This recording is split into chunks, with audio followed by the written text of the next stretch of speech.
You cradle a cup of tea in your hands, feeling the warmth seep into your palms as thin ribbons of steam rise and curl into the air, vanishing into the quiet space around you. And though you do not notice at first, the heat is slipping away, the liquid softening from hot to warm, from warm to tepid, until eventually it will cool to match the air of the room.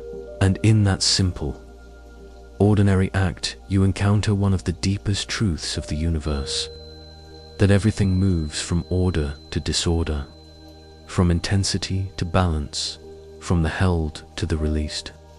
And this truth is not violent but gentle, not cruel but natural, a soft whisper that lives in every moment of your life, guiding the stars above, the oceans around, and the body that holds you now. For entropy is not just a word in a book, but a feeling you can taste in the cooling tea, a truth you can sense in the fading glow of sunset, a story you can read in the slow erosion of stone. And when you pause, you feel how all things lean toward dispersal, like breath exhaled into the night that mingles with the wider air, never to be gathered back again, like grains of sand poured from a child's hand that scatter across the ground, like the way laughter fills a room and then dissolves, leaving only memory. And yet this dispersal is not chaos in the frightening sense, but release in the comforting sense. The way a muscle softens after tension, the way your thoughts drift when you close your eyes, the way the body surrenders to sleep. And so entropy becomes not an enemy but a companion, a quiet teacher reminding you that nothing is fixed forever, that all things shift, that impermanence is woven into existence itself.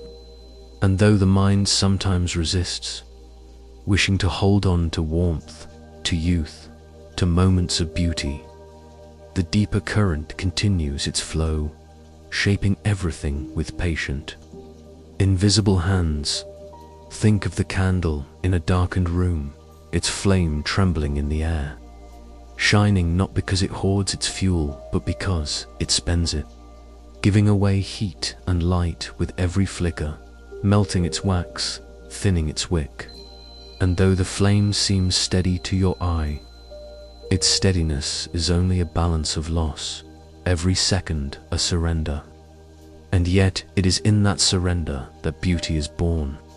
The room filled with glow, the shadows dancing against the walls, the fragrance of melted wax drifting into the air. And you realize that to burn is to vanish, but to vanish is to give. And so disorder is not destruction but transformation, the change that makes experience possible. And if you lift your gaze higher, beyond the room, beyond the candle, into the night sky, you see that the stars themselves live by the same rhythm, their brilliance a defiance of emptiness. But even in their grandeur, they are slowly releasing, bleeding energy into space, unraveling their ordered cause into wider dispersal. And though their lives stretch across billions of years, though they appear eternal to your brief span, they too will cool and dim, and the universe will hold their silence in place of their song. And so, in the small act of tea cooling, in the soft act of a candle burning, you glimpse the same destiny as suns and galaxies, the one direction in which all things lean, the whisper of disorder humming beneath the music of existence. And when you look closer, you notice that this whisper is not always sorrowful, for without it there could be no rest, no comfort, no cycle. For what if tea never cooled? What if breath never left your lungs? What if light never faded into darkness? There would be no rhythm, no pause, no renewal. For life depends on the release as much as the gathering, on the dispersal as much as the concentration.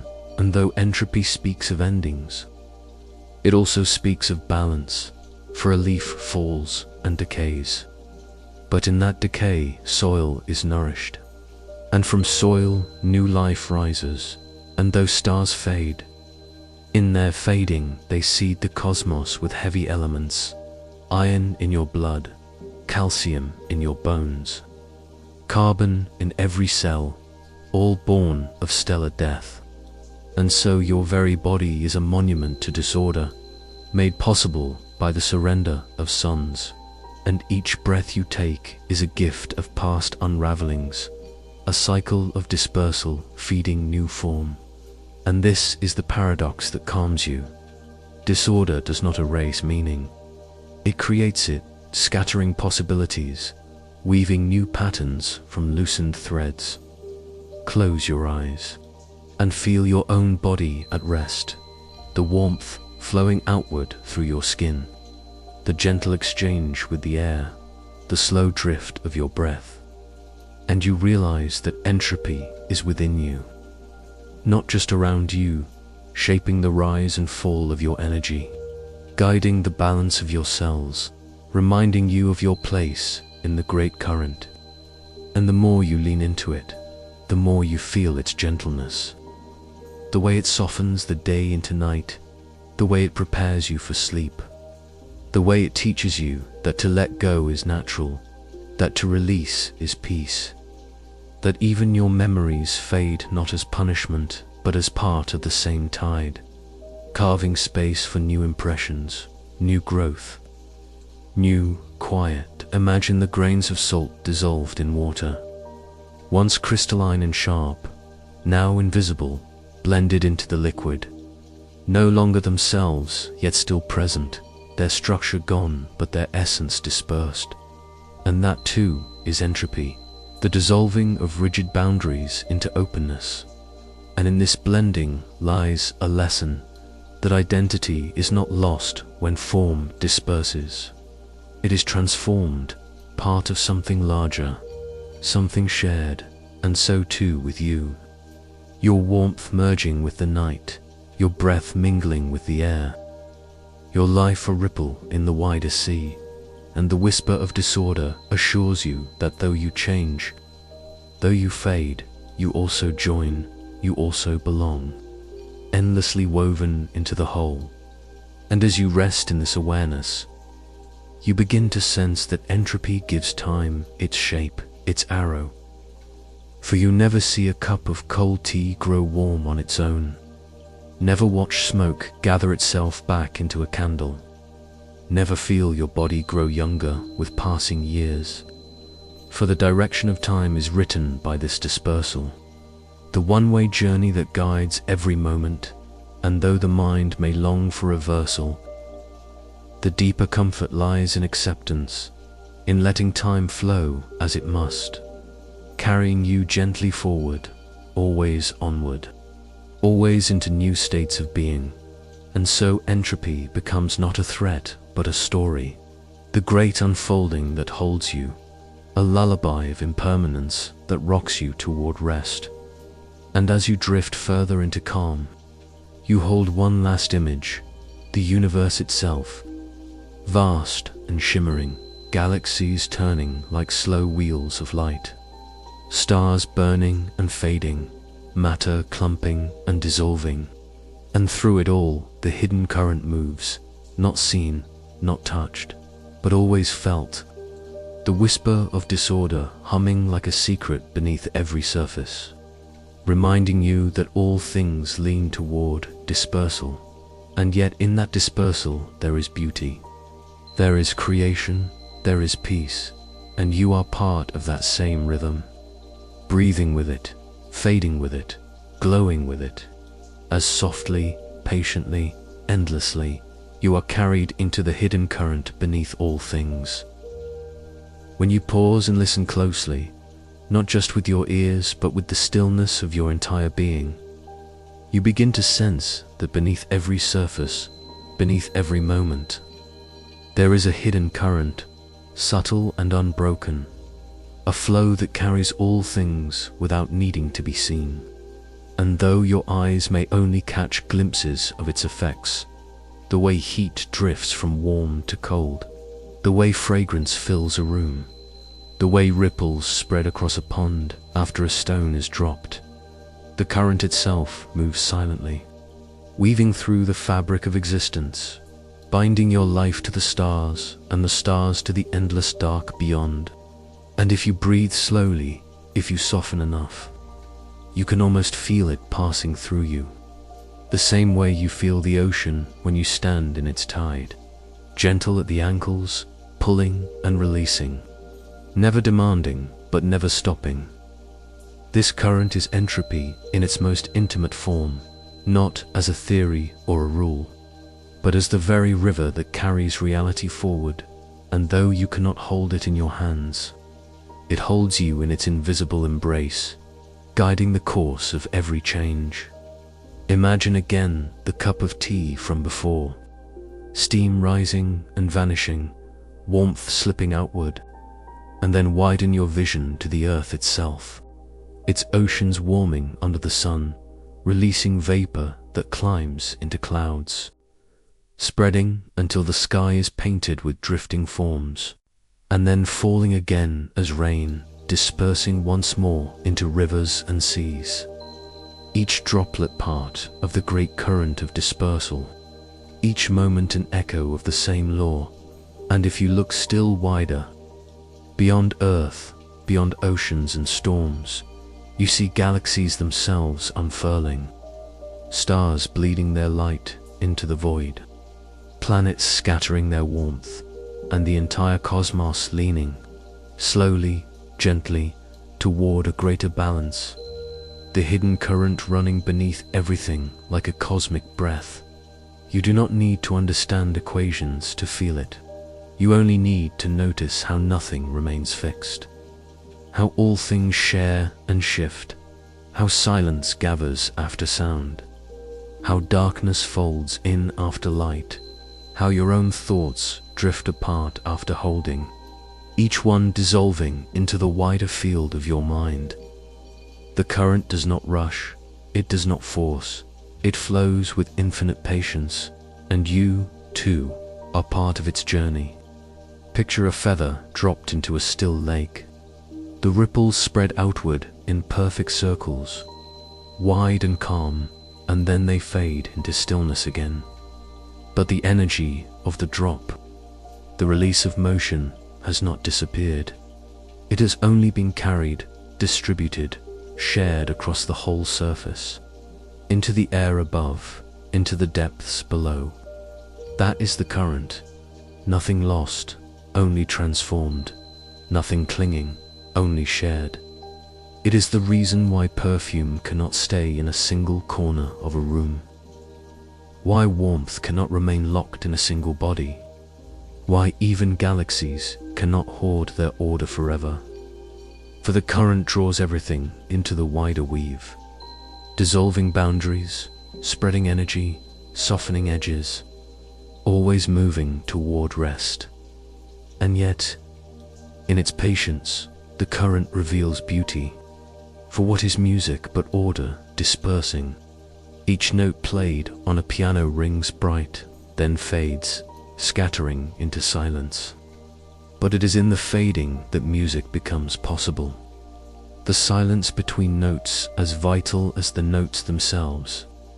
And what is laughter but the sudden release of held breath, sound escaping into the air, scattering joy into the space around, and then quiet returning.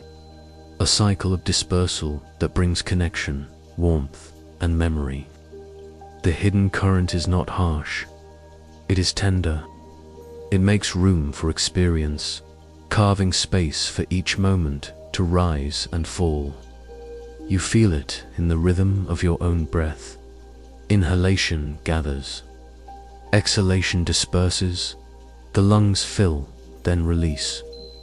And in that cycle you live, not in holding forever, but in the balance of taking and letting go. Perhaps you imagine this current as a river, endless and soft, carrying leaves, carrying light, carrying you, and in that image lies comfort. For the river does not judge what it carries, it does not resist, it simply flows. And though you may long to pause, to hold on to a single instant, The river reminds you that beauty lies in movement, in the continuity of change, in the way even endings become beginnings. A star collapses, scattering elements, and from those elements, new worlds form. A tree falls, decays, enriches the soil, and from that soil, new life rises. Your own cells age, release, die, and in that process, space is made for renewal, for growth, for healing.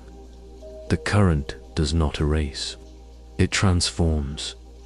The scientists who first tried to name this current spoke of entropy, of disorder increasing, of energy dispersing. But behind the numbers and the laws lies something poetic, something you can feel in the marrow of your existence. For every transformation you witness, every release you sense, is a verse in the same poem, the universe singing itself into balance. And though the words may sound abstract, the experience is intimate. The tea cooling, the candle burning, the breath leaving your body, the memory slipping from sharpness to blur, the night deepening after day. And so you rest in this awareness, noticing that the hidden current is not separate from you. It is within you. It is you. The food you eat disperses as energy through your body. The heat you carry disperses into the room. The stories you hold disperse into silence and forgetting. But in dispersing, they also create room for new stories, new warmth, new breath. You are not apart from entropy. You are a ripple in its flow, a brief concentration of order that will, in time, soften back into the whole. And in this realization comes peace.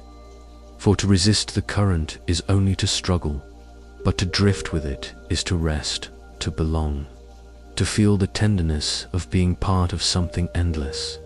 As you drift now, eyes soft, breath slow, you begin to hear the current as a lullaby, subtle but unbroken, carrying you toward sleep, carrying you toward understanding, carrying you toward the next unfolding. And you wonder if this hidden current runs beneath all things. What shape does it give to time itself? How does it carve the one-way road from past to future? And what story does it write in the heat that flows gently, always from one place to another? You feel warmth every day without thinking. The sun against your skin, the heat of tea against your lips, the comfort of a blanket wrapped around you on a cold evening. And yet behind every sensation of warmth lies a story of motion, of particles stirring and colliding, of energy flowing from what holds more to what holds less, from where it is concentrated to where it is needed, always outward, always sharing. And though you may not see it, though your eyes can only catch the shimmer of sunlight or the curl of steam, heat is always on the move, always seeking balance, always drifting with quiet determination, like a tide you cannot stop and cannot reverse. The second law of thermodynamics lives here, not as a phrase, but as a pulse, telling you that energy does not gather itself, but disperses. That warmth does not return to the hotter place, but slips gently away into the cooler one. That every fire, every star, every living body is engaged in this same endless exchange. And you are living proof of it. For every breath you take, every beat of your heart, every thought that flickers in your mind is powered by energy moving through you, flowing from high to low, from held to released, from order to dispersal. Imagine holding a cup of hot tea in a cool room. The tea surrenders its heat to the air. The air grows fractionally warmer. The tea grows cooler, and though it seems small, this simple drift is the same story written across the universe. Stars pouring their heat into space, planets radiating their stored sunlight outward, galaxies glowing faintly against the dark. Heat is the gentle equalizer, the messenger of entropy, carrying energy outward until balance is reached. And in its drift, you can hear the rhythm of the universe itself, patient and unhurried, inevitable yet soft. Think of how warmth spreads across your body when you sit by a fire. It does not leap all at once, but moves in slow waves. Air molecules colliding, transferring, sharing, until your skin glows and your muscles loosen. And if you watch a metal rod heated at one end, you will see the same process. Atoms trembling, bumping their neighbors, passing the motion along until the far end grows warm. And if you place your hand on that rod, you feel not just heat, but the passage of countless microscopic interactions. A chain of sharing that began with flame and traveled through matter into you. And still wider, the same truth holds. The earth itself bathes in sunlight, absorbing, storing, releasing, radiating, always balancing, always dispersing, until even the night sky glows faintly with the heat of the world, until even space itself becomes a field where warmth spreads thin, never lost but always thinner, always farther, always quieter, and yet, in its gentleness, heat gives life. Without the drift of energy, without the constant movement from high to low, your body could not function, for the food you eat is energy waiting to be released. Chemical bonds holding concentrated order, and when you break those bonds in your cells, energy flows outward, powering motion, thought, repair. And even in that process, much of the energy becomes heat, warming you, reminding you of the cost and the gift of being alive. Your body glows faintly in infrared, invisible to your eyes but radiant nonetheless. Proof that you are always giving back to the world, always sharing your warmth with the air, the bed, the night. And in that sharing, you join the universal rhythm, dispersing as all things must. The drift of heat is not a mistake of biology, but its foundation, for life feeds on energy moving downhill, capturing tiny steps of dispersal and using them before letting go. And without this constant downward flow, there would be no breath, no pulse, no thought, only stillness. Picture the sun above you, a burning sphere of fusion. Hydrogen atoms colliding, fusing, releasing immense energy. Light and heat pouring outward across millions of miles until a fraction of it brushes your skin, warms the oceans, drives the winds, fuels the plants, and through them feeds you. And you see that your very existence is borrowed from this drift. A brief flame nourished by the sun's surrender.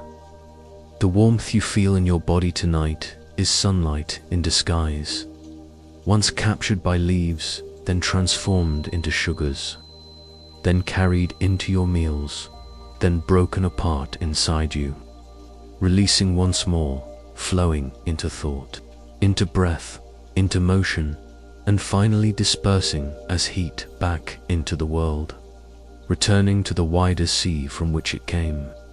Heat is the cycle of life written in energy's language, always moving forward, never pausing, never reversing. And though you may long for permanence, you can find comfort in knowing that this drift connects you to the stars, to the oceans, to the breath of every creature. Even the quiet of space is filled with this gentle glow.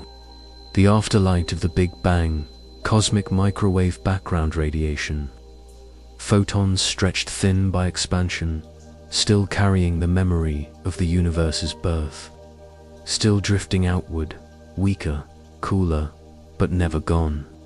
And when you close your eyes and imagine darkness, know that in truth there is no perfect darkness, only faint warmth spread too thin for your senses.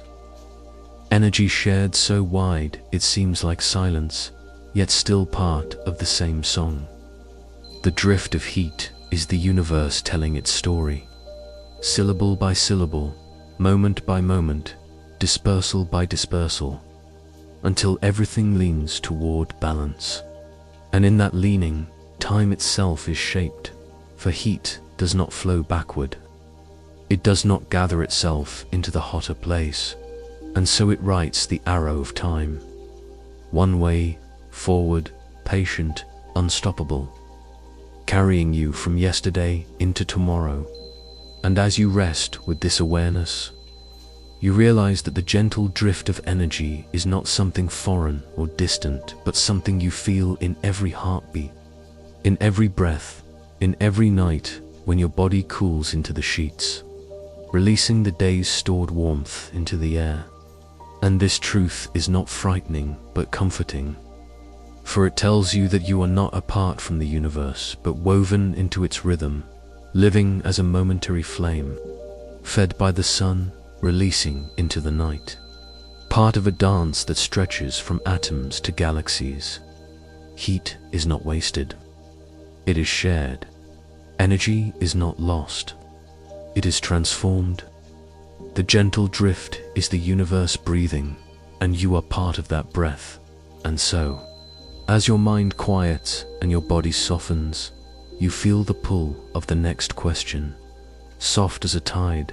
If heat always drifts outward, if energy always disperses, what gives you the sense of direction? The sense of before and after, the sense that time itself moves forward and never back.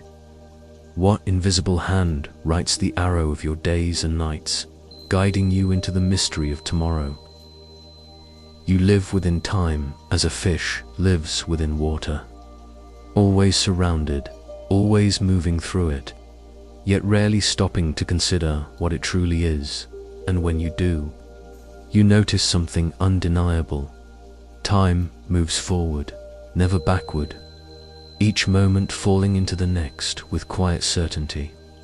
The tea cooling but never reheating on its own, the leaves drifting downward but never upward into their branches, the candle melting but never restoring its wax, your body aging but never returning to its youth.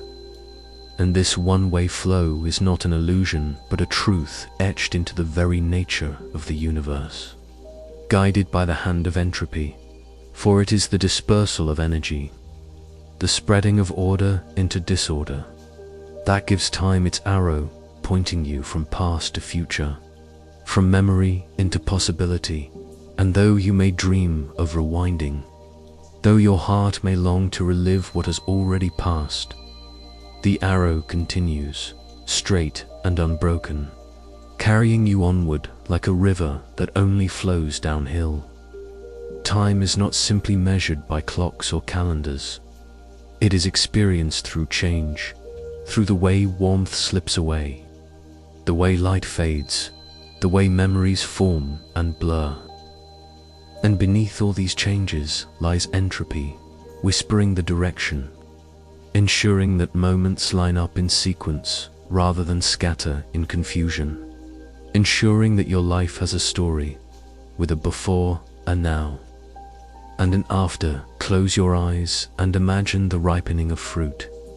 A green apple on the branch matures into sweetness, color deepening, fragrance growing, and though you may preserve it for a while, its journey continues, softening, browning, finally decaying. And never does the process reverse, never does the brown fruit return to its crisp youth, because the arrow of time points in one direction, written in the flow of entropy, in the way energy spreads, in the way molecules move from order to disorder. And so every taste you enjoy, every meal you eat, every breath you take, is tied to this rhythm, the forward march that allows life to exist at all.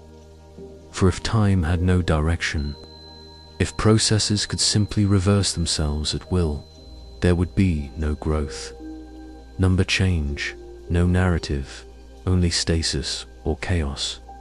but instead you are gifted with a river of becoming, a sequence that shapes memory, identity, and meaning. Consider your own body, the cells forming when you are young, multiplying, shaping, then slowing, then aging, carrying the marks of days and years, and never do they return to their untouched beginning. Because life itself is a story told forward, guided by time's arrow. And though the idea of aging may bring a hint of sorrow, there is also grace in it. For without the arrow of time, you would not know growth. You would not know learning. You would not know the unfolding of relationships, the layering of experiences, the deepening of love and wisdom. The arrow may carry you away from youth, but it also carries you into the fullness of being, into the richness of memory, into the beauty of impermanence. And when you look beyond yourself, you see the same truth written in the stars. A star is born from collapsing clouds of gas, igniting into fusion, burning brightly for eons. And then, as its fuel is spent, it transforms, swelling into a giant, collapsing into a white dwarf, or exploding in a supernova, scattering its essence across the cosmos. And never does a dead star relight itself. Never does it gather its scattered gases back into its core.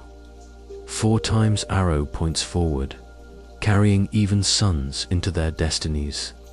The universe itself, from its fiery birth in the Big Bang, has expanded outward, cooling, dispersing, forming galaxies, stars, and worlds. And though theories may dream of cycles or rebirths, the arrow, as you experience it, runs one way, from the hot, dense beginning to the cooler, spread out now and onward still into a quieter future. But perhaps the arrow of time is felt most intimately in memory. You remember yesterday, but not tomorrow. You recall childhood, but not old age, until it arrives. Because your mind itself is written into time's flow.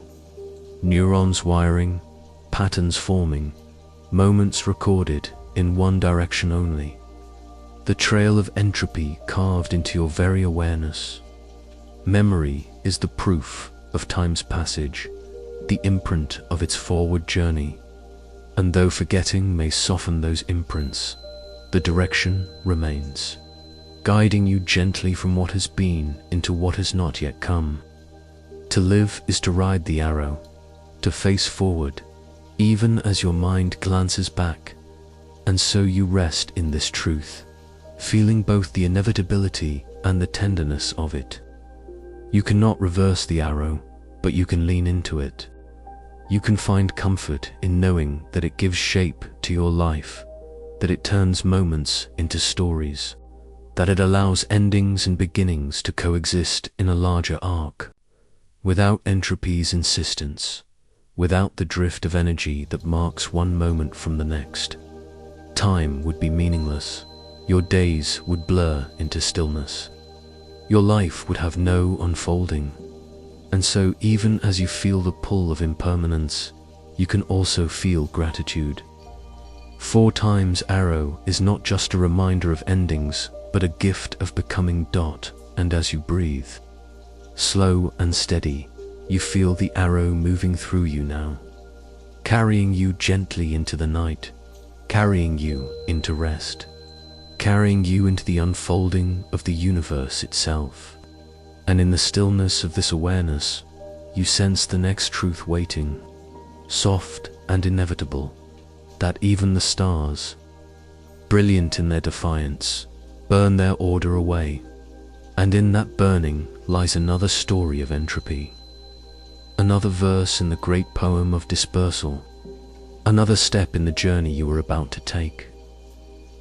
Above you, in the endless sweep of the night sky, the stars shine with a brilliance that seems eternal, their light scattered across unimaginable distances, their glow steady enough to guide sailors, ancient enough to be woven into myths, and yet When you look closely with the eyes of the mind, you begin to understand that each star is a fire burning its own body away, a furnace of unimaginable heat where hydrogen, the simplest of elements, is pressed so tightly that it fuses into helium. And in this fusion, energy is released, flowing outward as light and warmth, a release that travels across emptiness until it brushes your skin, feeds the green of plants, and fuels the life within you. And though the star seems steady, though its shine seems permanent, the truth is that it is spending itself moment by moment, a slow unraveling ridden in fire, a grand defiance against the cold that cannot last forever.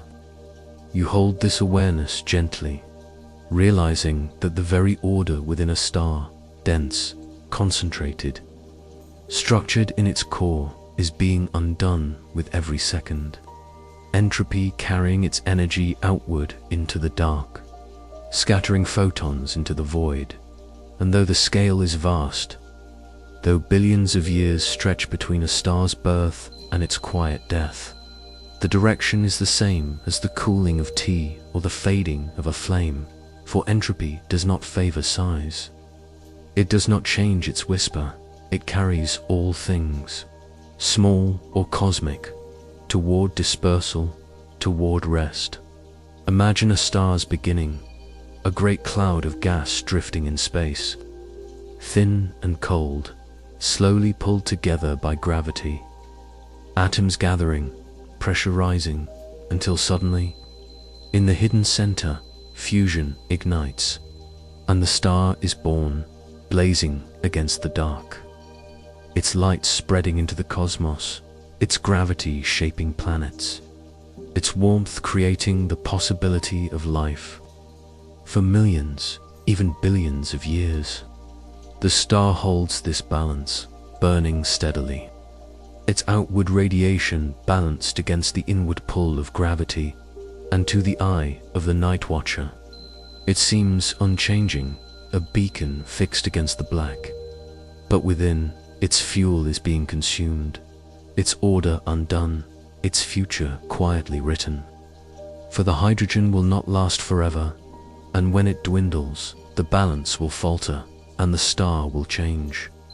Some stars swell into red giants, vast and luminous, their outer layers drifting away in shimmering clouds. Others collapse into white dwarfs, dense and small, glowing with leftover heat until they fade into coldness.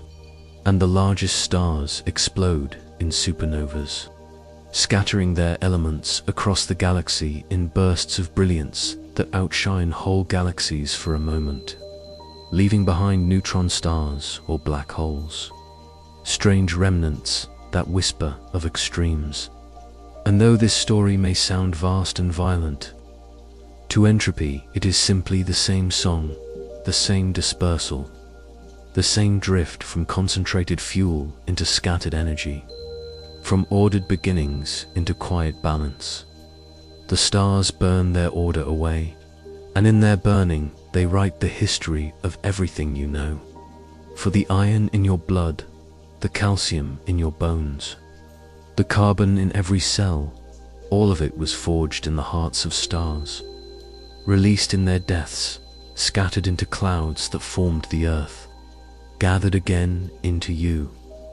You are a child of entropy, not only because your body disperses its warmth and ages with time, but because your very existence depends on the dispersal of stars, on their willingness to burn their order into chaos, to release their stored energy into the universe, to surrender so that life might be. Without entropy, the stars would not shine. Without their shining, there would be no earth, no warmth, no life, no you. And so, as you look upward, you see not just points of light, but ongoing stories of dispersal. Each star in its own stage of giving, some newly ignited, blazing with youth, others dimming, readying for transformation, some already gone. their light still traveling toward you across years and centuries, arriving only now as a ghostly reminder of what once was. Time and entropy weave together in these beams of starlight, carrying ancient events into your present, proof that nothing lasts unchanged, proof that even the brightest must eventually fade. And yet, in their fading, in their surrender, stars create, stars nourish. Stars give rise to worlds, to oceans, to forests, to minds that now wonder about them beneath the night sky. There is peace in this realization, a tenderness in knowing that burning and fading are not failures, but processes, that the unraveling of order is also the weaving of new forms. A star that dies in fire scatters seeds for worlds not yet born. A star that shrinks into a white dwarf becomes a quiet ember, glowing softly for billions of years, whispering of what has been. Even black holes, the remnants of collapse, become engines of mystery, shaping galaxies, curving space-time, hinting at truths still hidden. Everywhere, the dispersal of energy writes new chapters. Entropy painting the canvas of the cosmos with light and silence, with birth and death, with change that never stops. And when you bring this vastness back to yourself, you feel humbled and comforted. For the same law that cools your tea and slows your breath also fuels the stars and scatters galaxies. And in that sameness you belong deeply and fully to the universe. You are not apart from the stars. You are their continuation, their echo, their dispersal reshaped into thought, into awareness, into the quiet recognition of your place within this flow. Entropy binds you to them, making you both fragile and eternal, both temporary and cosmic. As you lie here, drifting toward rest, you realize that to watch a star is to watch time itself, to witness energy's journey outward, to see the arrow of entropy written in fire. And those stars seem everlasting to you, though their deaths lie far beyond the span of your life. Their story is the same as yours, their order slowly burning away, their future already written in dispersal, their destiny already woven into the hidden current of the cosmos. You are watching not permanence but process, not stillness but flow, and in this awareness you find calm. For what else can you do but join the rhythm, release your resistance, and let the universe carry you as it carries the stars. And as you close your eyes, as your breath softens, you hear the whisper of the next chapter, rising like a question at the edge of sleep. If even stars, vast and powerful, must surrender their order, what of the smaller forms, the fragile crystals and patterns of earth, the snowflakes and stones, the structures that glimmer for a moment before dissolving into dust? Imagine holding a crystal in your hand, its edges sharp, its facets catching the light with perfect symmetry, each angle reflecting back a fragment of the world. And in its stillness it feels eternal, a small monument to order, a pause carved from the restless flow of the universe. And yet, if you wait long enough, if you allow time to stretch across centuries, even the hardest crystal will soften. Edges will blur, atoms will shift, water and wind will gnaw, pressure will crack, and dust will remain. For no structure, however precise, escapes the whisper of entropy, the slow loosening of bonds, the dispersal of form, the drift from perfection into fragments. Snowflakes, too, arrive in dazzling patterns, six-fold symmetries spun in clouds, each one unique, each one fleeting, landing on your palm in intricate beauty only to melt into a drop of water, pattern dissolved, perfection undone. And yet, in their melting lies not tragedy but truth. Order is temporary, but its dissolving feeds the cycle, water returning to streams and oceans, dust nourishing soil, fragments joining the wider dance. The transition from crystals to dust is the story of all matter, a meditation on impermanence, a gentle reminder that what gleams today will fade tomorrow, and yet in that fading new possibilities are born. Think of mountains, their peaks jagged against the sky, seemingly eternal in their grandeur, and yet rain falls.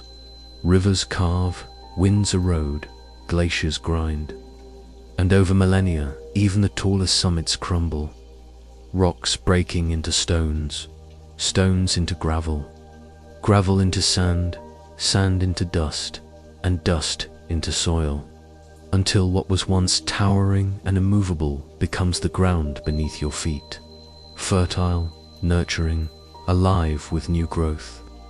And in that journey, entropy is not destruction but transformation, the sculptor that carves majesty into gentleness, permanence into nourishment, stone into life.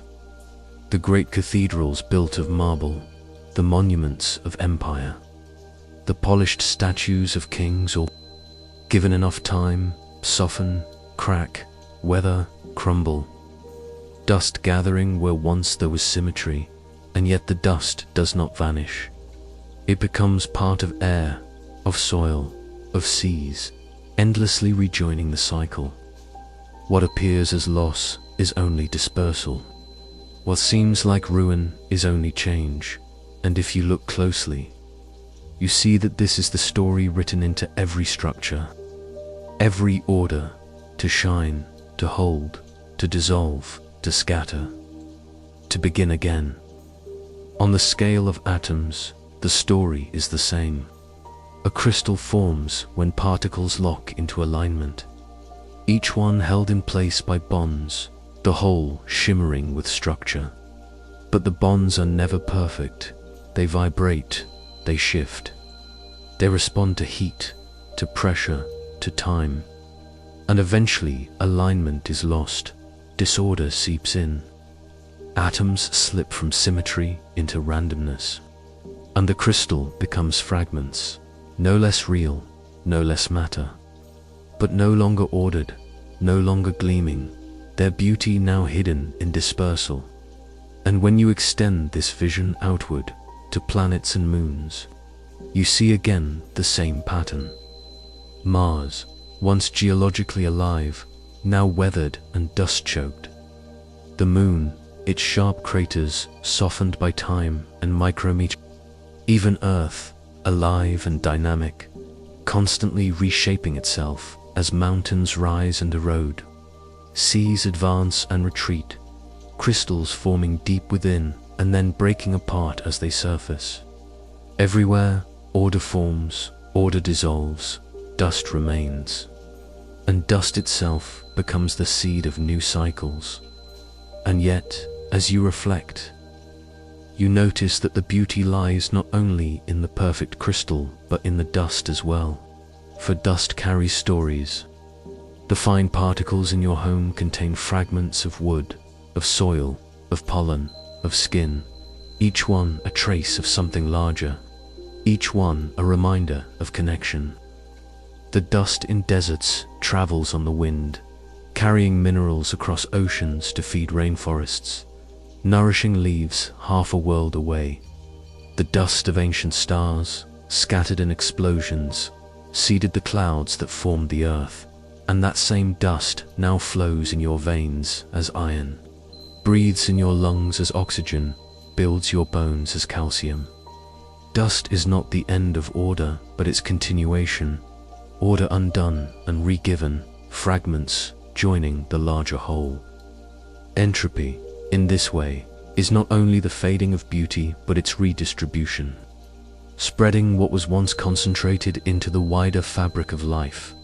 Snow becomes water, water becomes river, river becomes sea, sea becomes vapor, Vapor becomes cloud.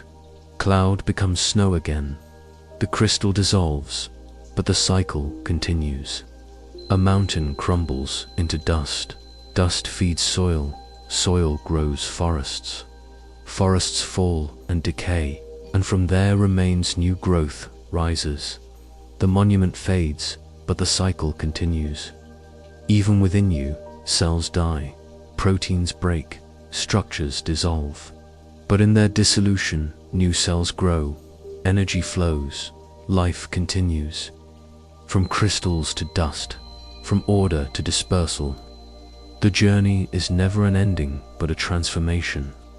A lullaby of impermanence that soothes you with its constancy.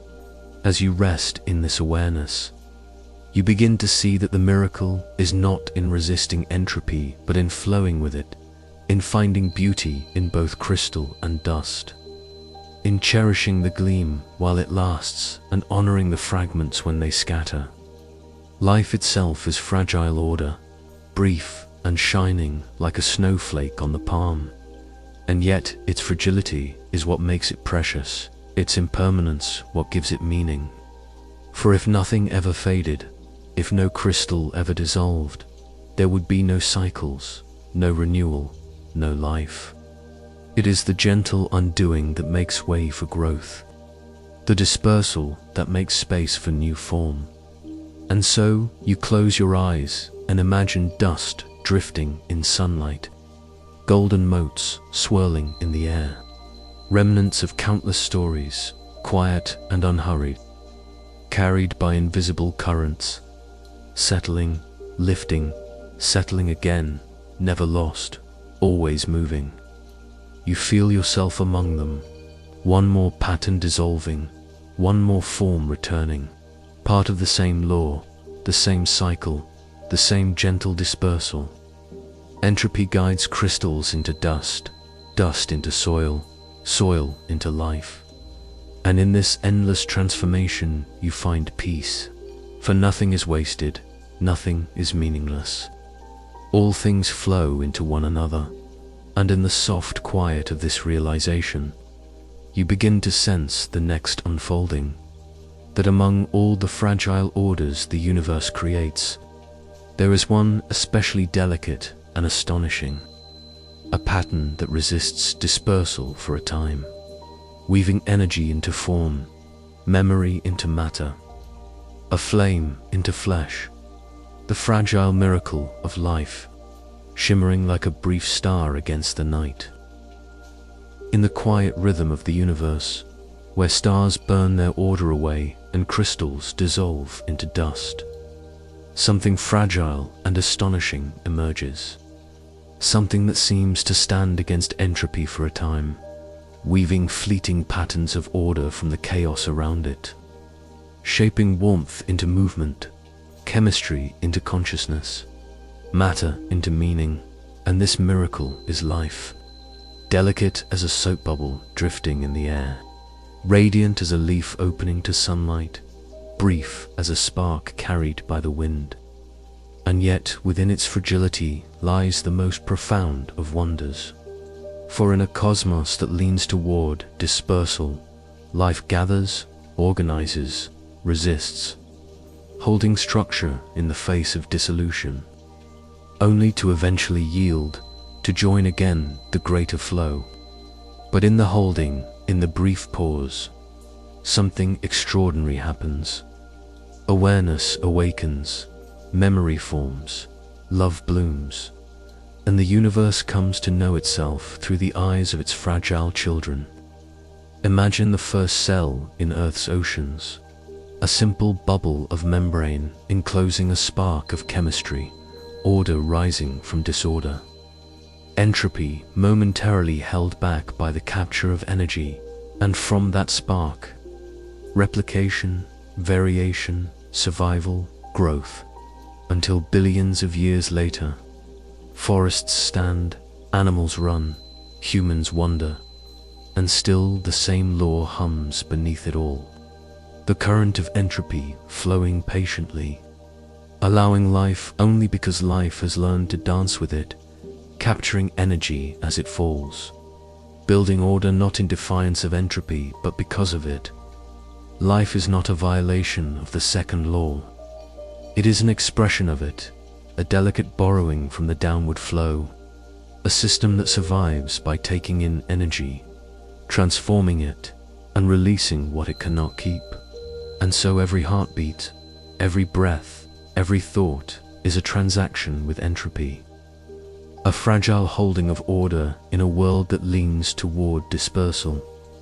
When you eat, you take in molecules that hold energy, bonds formed in sunlight and soil, and your cells break those bonds, capturing a fraction of the flow before releasing the rest as heat. And in this way, you continue, your body a temporary island of order, constantly maintained, constantly threatened, constantly dissolving and renewing, fragile but alive. A flower opening in the morning sun is the same. Photons falling from the star, captured by chlorophyll, converted into sugars, stored, used, and released. A delicate cycle that turns light into form, order into growth, fleeting but beautiful, fragile but sufficient. And though entropy assures that the flower will wither, that the body will age, that the order will dissolve, life persists long enough to bloom, long enough to create, long enough to feel. And in that persistence lies the miracle. Think of how improbable it is. Atoms drifting in space, scattered by the deaths of stars, drawn together into planets. Oceans forming, chemistry stirring, molecules aligning, membranes forming, replication beginning, and from this fragile beginning, an unbroken chain stretches to you, sitting here, breathing, listening, wondering, alive. The odds are astronomical, the conditions delicate, the continuation uncertain, and yet here you are, proof that fragility does not mean weakness, that delicacy can endure, that the most temporary patterns can carry profound meaning. Life does not erase entropy, it collaborates with it, borrowing its flow, catching its current, surviving for a while in the stream before releasing back into the whole. And when you consider your own body, you feel this fragility more intimately, trillions of cells working in concert, each one a miracle of chemistry, each one vulnerable to disruption, and yet together forming a living whole that walks, speaks, dreams. Every second, countless processes unfold within you.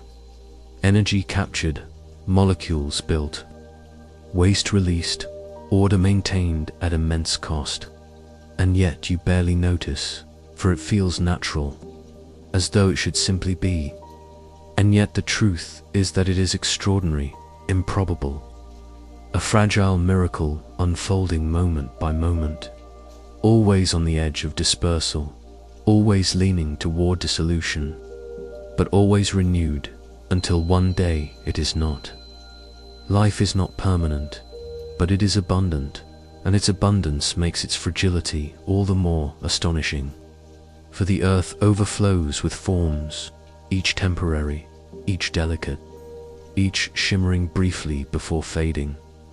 Butterflies, with wings painted in impossible colors, live only weeks. Blossoms open for a season. Mayflies rise, dance, and die in a single day.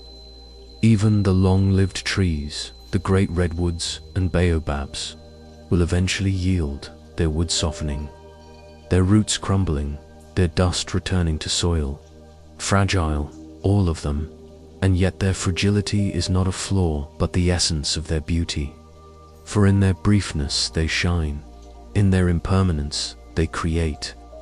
Life is fragile because it exists within entropy's current, because it must borrow energy, because it must yield. And yet this fragility is also its gift. For without it there would be no cycles, no change, no renewal, no story to tell, you, too, are fragile. Your body is temporary, your memories are fleeting, your presence is delicate. And yet, in this fragility, you are profound. You carry the memory of stars in your bones, the breath of forests in your lungs, the warmth of sunlight in your skin, the echo of countless ancestors in your cells. And though you will one day join the dispersal, though your order will one day yield, in this moment you are alive, holding order against the tide, aware, feeling, loving, part of the fragile miracle that is life. And as you breathe in this awareness, as you soften into rest, you sense the continuity that connects you not only to stars and dust, but to the universe itself.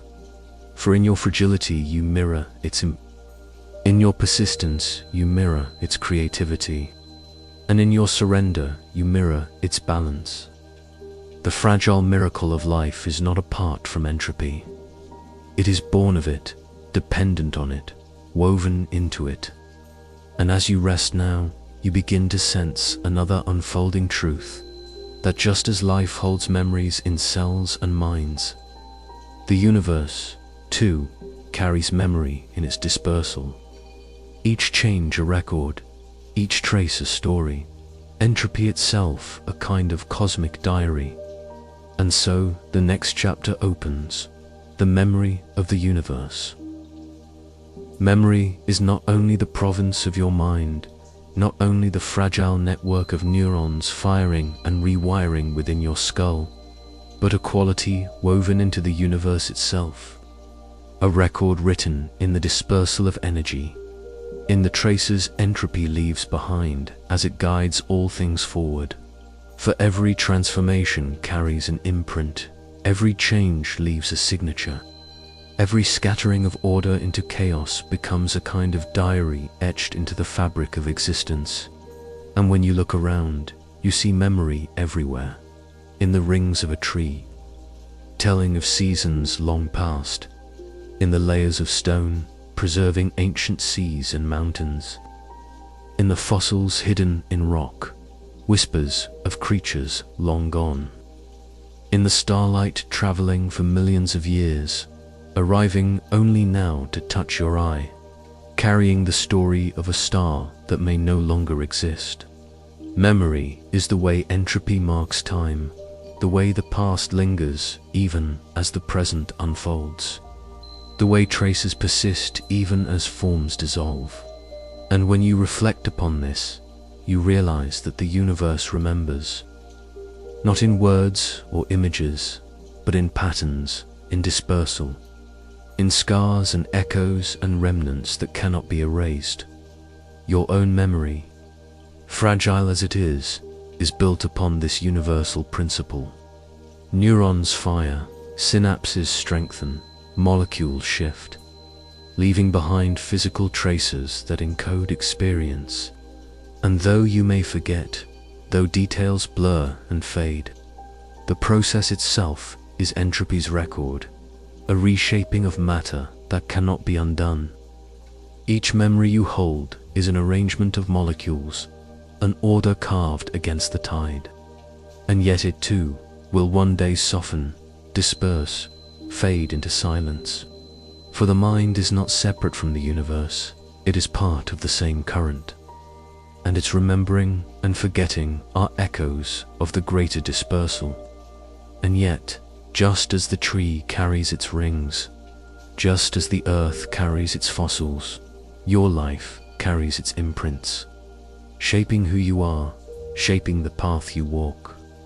And though they may dissolve in time, their presence while they last is real, meaningful, luminous. Look higher to the night sky, and you will see that starlight itself is memory, photons released in distant furnaces, traveling across space for thousands, millions, even billions of years, untouched, unaltered, until they strike your eye. And in that moment, you are not only seeing light, you are seeing the past, a record of what once was, an event long finished but still reaching you, still remembered by the universe in its dispersal. The cosmic microwave background, faint and ancient, is the oldest memory of all. The afterglow of the Big Bang, a cooling whisper stretched thin across the cosmos, reminding you that the universe once burned hot and dense, reminding you of beginnings long past, proof that even the act of expansion left behind an indelible trace, a memory etched into the very air of space. Entropy writes history in this way, not in ink or stone alone, but in energy, in patterns, in echoes that linger. Consider the footprints left in sand. The wind will erase them. The tide will wash them away, but for a moment they hold. A memory of your passing, and though fragile, they are no less real, no less true.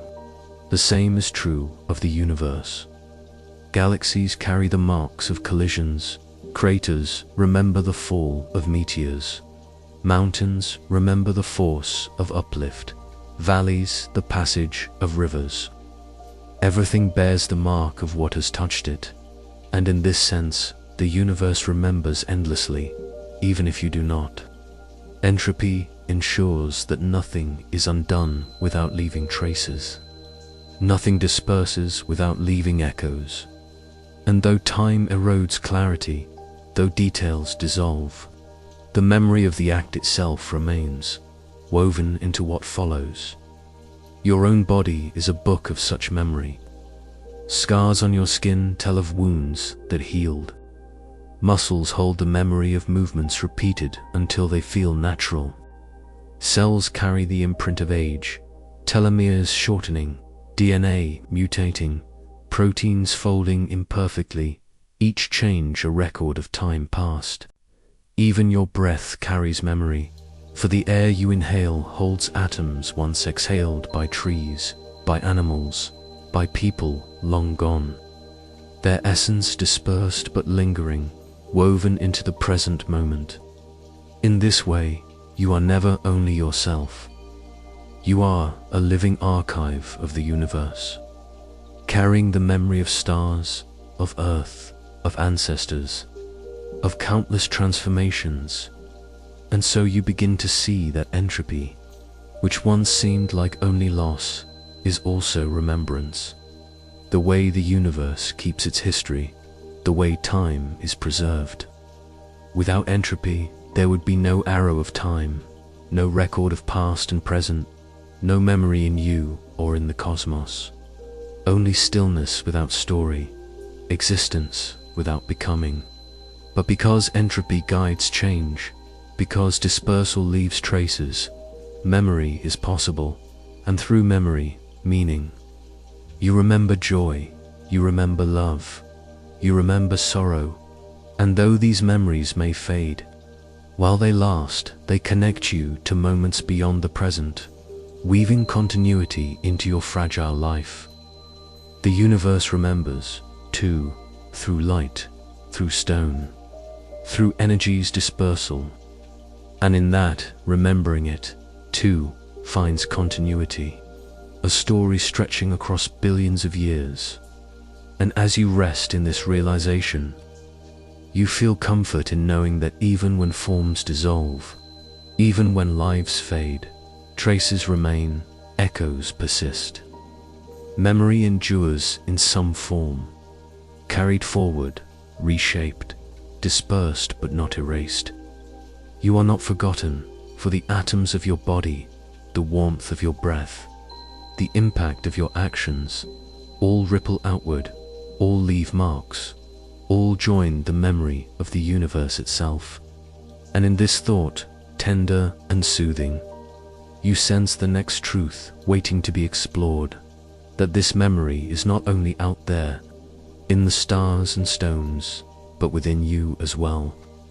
For entropy does not only shape the cosmos, it lives in your very body, guiding its warmth, its aging, its dispersal, and so the story continues inward, into the intimacy of your own being. You carry entropy within you as intimately as you carry breath. For every moment of your life is a negotiation with dispersal. Every cell in your body borrowing order for a while before returning it to the wider flow. Every heartbeat a reminder that energy flows through you but never stays. That warmth radiates outward, that structure unravels even as it builds. And though you often think of entropy as something distant, something written in stars or measured in laboratories, it lives here in your skin, your lungs, your blood, your thoughts, guiding you gently toward balance, toward the inevitable release that all living things share. Consider the heat of your body. The warmth you feel on your skin is not a static possession, but the continual dispersal of energy. Molecules moving, colliding, passing vibration outward into the air. And though food and sunlight replenish you, though chemical reactions in your cells capture energy for a time, much of it slips away as heat, invisible but constant. A quiet surrender to the second law of thermodynamics. You are never isolated. You are always sharing, always dispersing, always part of the current, and in that sharing you survive. For life is not a defiance of entropy, but a partnership with it.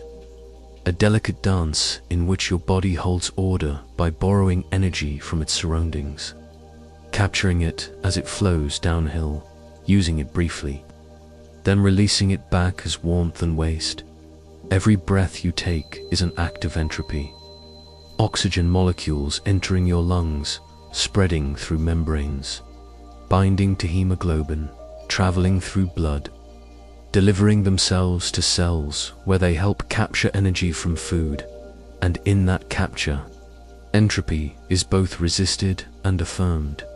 Resisted because energy is held long enough to build, to repair, to think, but affirmed because in every step some energy disperses.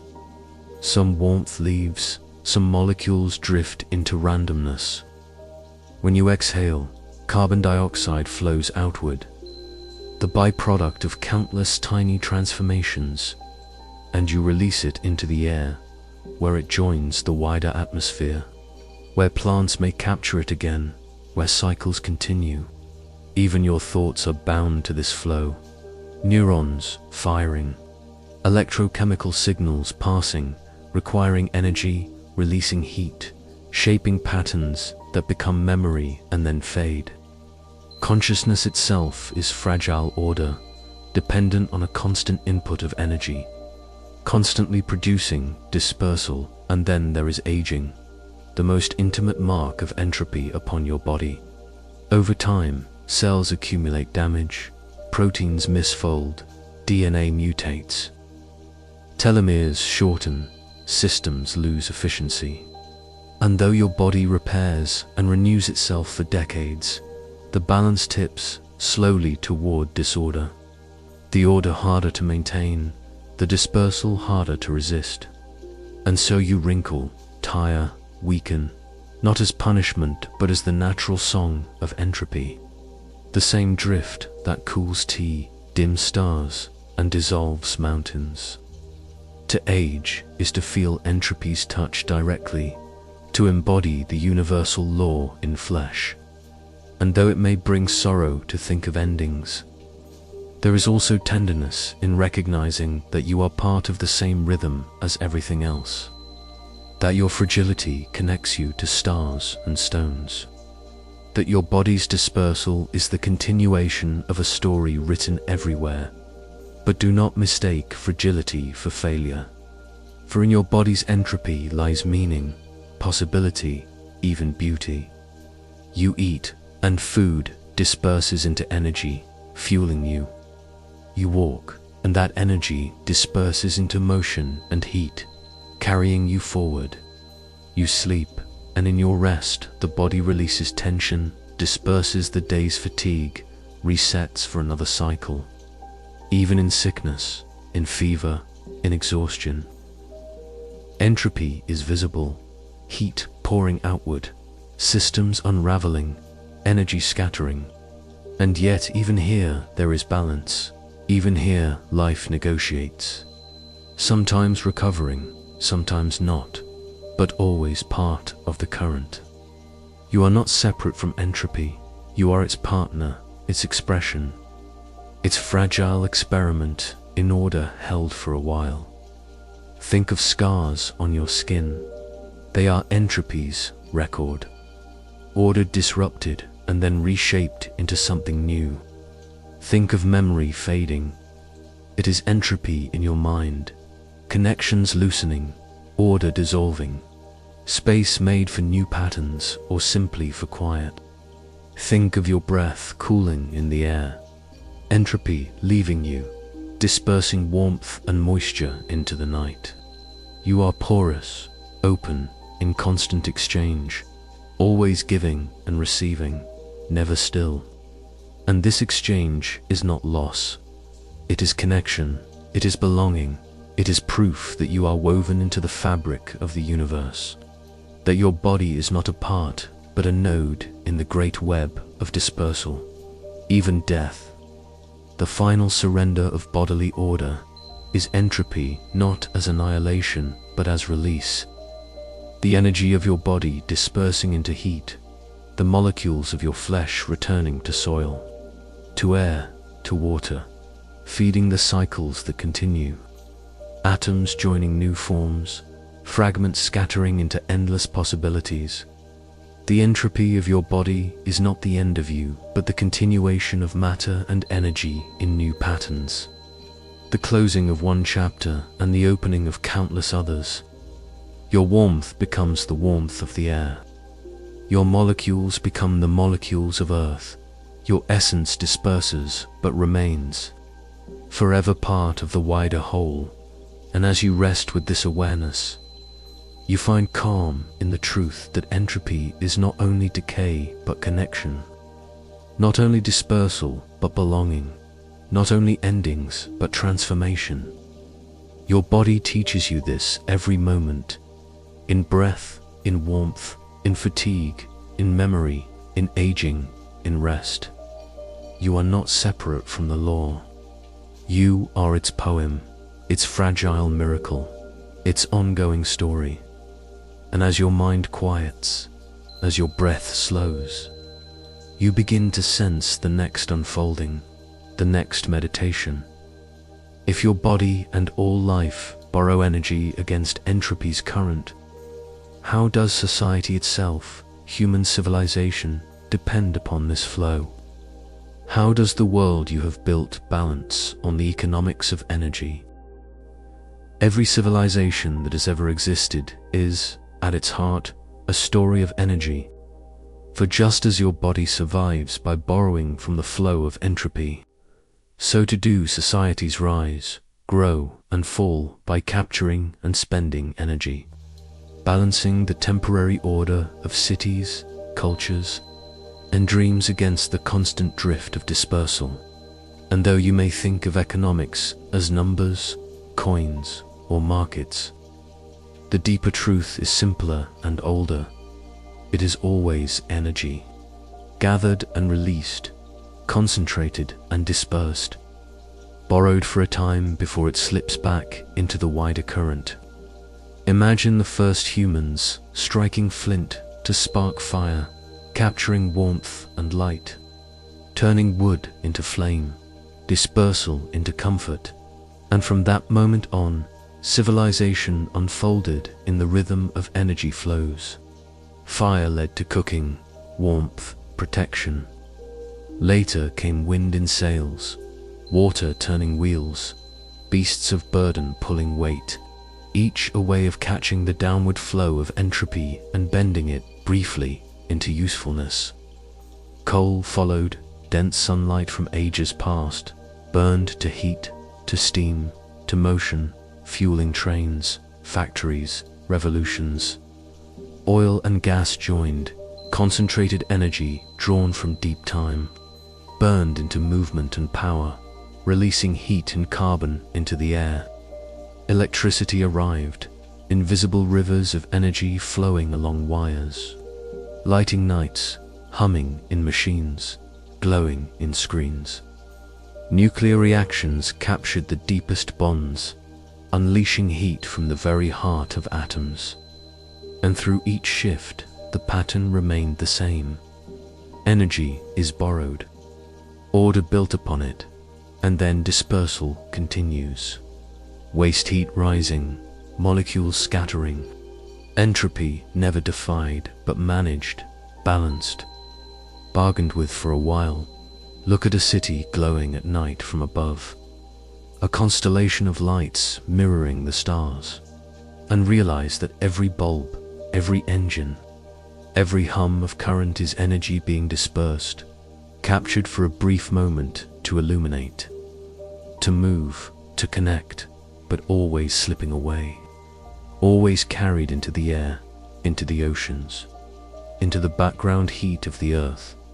The economics of energy is not only about growth or wealth, it is about how long order can be maintained against entropy's tide, how cleverly societies can catch falling energy, how gently they can release it, how sustainably they can borrow from the flow. A fire burns through its wood and dies. A city burns through its fuels and shifts or collapses. A planet warms as the waste heat and gases accumulate. And yet, even here, the story is not despair but rhythm. Every system lives on borrowed energy. Every structure is temporary. Every civilization a bright flare in the night sky of time, dispersing as surely as stars do.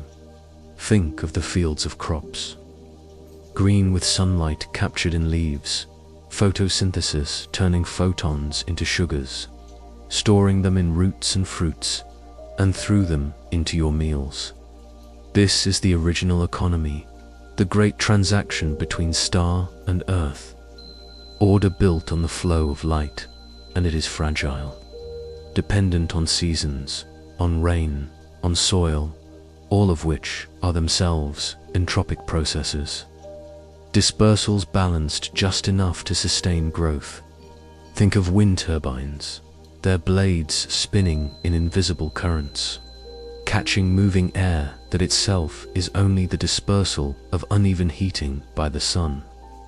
Think of solar panels, thin wafers of order-catching photons that have traveled across space, converting them into electrons, briefly concentrated into useful form before dispersal continues. Even the most modern economies, the most complex technologies, are only elegant ways of catching entropy's flow, borrowing sunlight, ancient or fresh, and spending it in patterns of human design, and so you begin to see energy as currency, the only real wealth, the measure of what can be built, sustained, imagined. Every cathedral, every skyscraper, every library, every work of art is a crystallization of energy borrowed from fire, from food, from sun, from star, and though the forms may endure for centuries, the process does not stop, for stone weathers, paint fades, wires corrode, order unravels, and entropy patiently collects its due. Human history is a story of trying to hold order a little longer, to stretch the borrowed time, to catch energy more efficiently. But always the dispersal hums beneath. Always the economics are temporary. Even your own life mirrors this. Meals are your income, heat your expense, movement and thought your investments, fatigue your debt, sleep your balance, until the cycle begins again. And yet, there is beauty in this impermanence, for without entropy's insistence, without the need to borrow and spend, there would be no cycles, no creativity, no striving. The economics of energy drives invention, connection, change.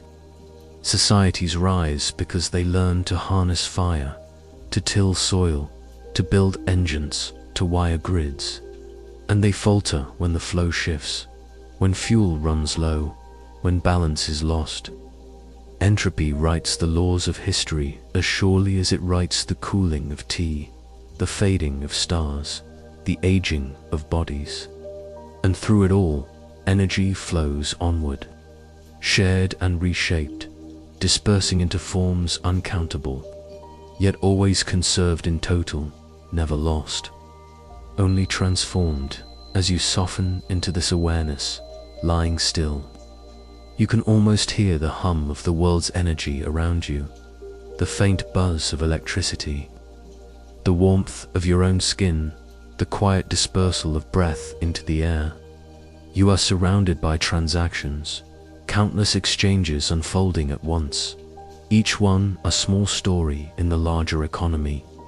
And as you drift towards sleep, you sense the next truth arising, gentle but profound, that chaos itself, which so often seems destructive, is not only dispersal but also creation, a force that opens new possibilities, a companion to order, a field in which life, art, and meaning can emerge. Chaos is a word that often stirs unease, conjuring images of disorder, unpredictability, and loss of control. And yet, if you lean closer, if you soften your gaze, if you listen to the rhythm beneath the noise, you begin to realize that chaos is not only destruction but creation, not only scattering but reshaping, not only collapse but possibility.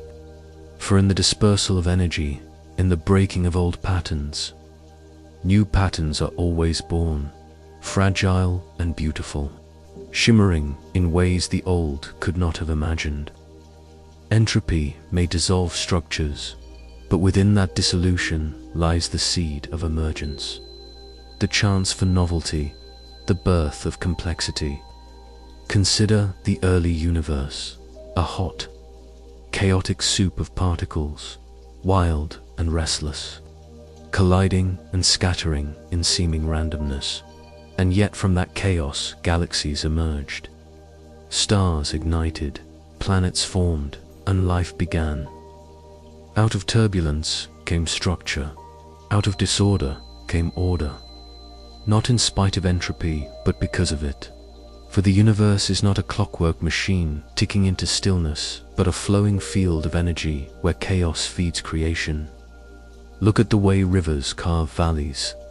Floods may seem destructive, waters roaring and scattering soil, yet over millennia these chaotic surges sculpt fertile plains, shape landscapes, make life possible. Look at forests after fire. Flames may destroy trees, scatter ash, but in that ash nutrients return to soil. Seeds germinate, sunlight reaches the forest floor, and renewal begins. Chaos clears, chaos reshapes, chaos creates. Even in your own life, you see this truth reflected. Moments of disruption, of loss, of sudden change often feel like endings, like order dissolving, like stability scattering into fragments. And yet, in those very fragments, new paths open, new choices appear, new growth is possible.